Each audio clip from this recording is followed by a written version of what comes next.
So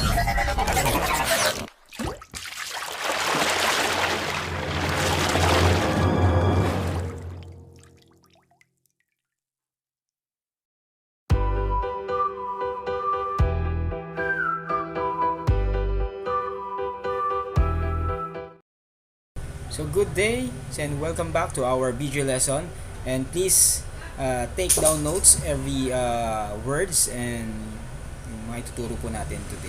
Alright? So just write it your reflection after this video. God bless!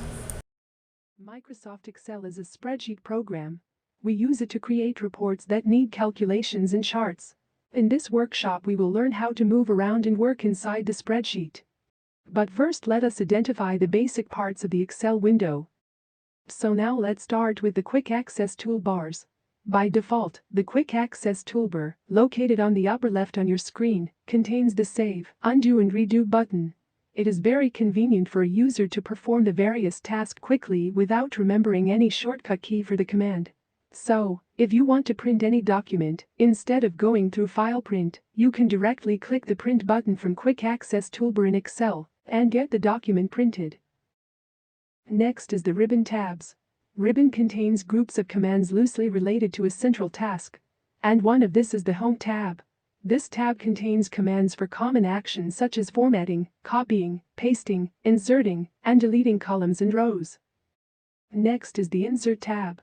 This tab contains commands that enable you to insert objects such as charts and shapes into your spreadsheets.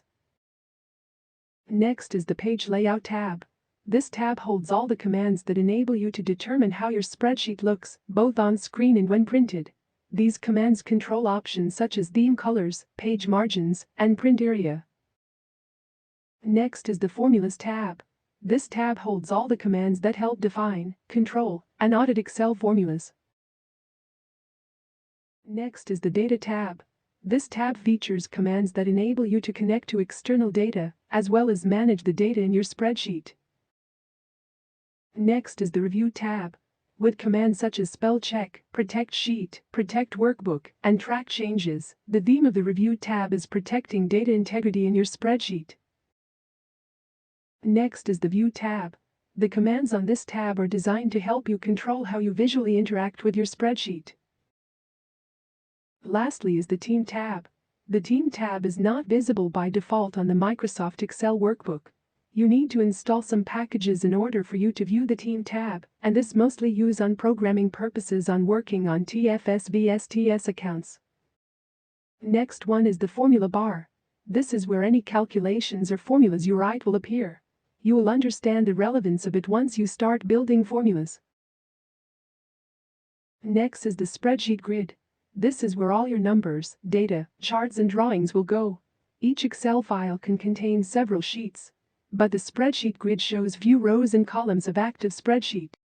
To see more rows or columns you can use the scroll bars to the left or at bottom. If you want to access other sheets, just click on the sheet name or use the shortcut Ctrl+ page up or Ctrl+ page down. Lastly is the status bar. This tells us what is going on with Excel at any time. You can tell if Excel is busy calculating a formula, creating a pivot report or recording a macro by just looking at the status bar.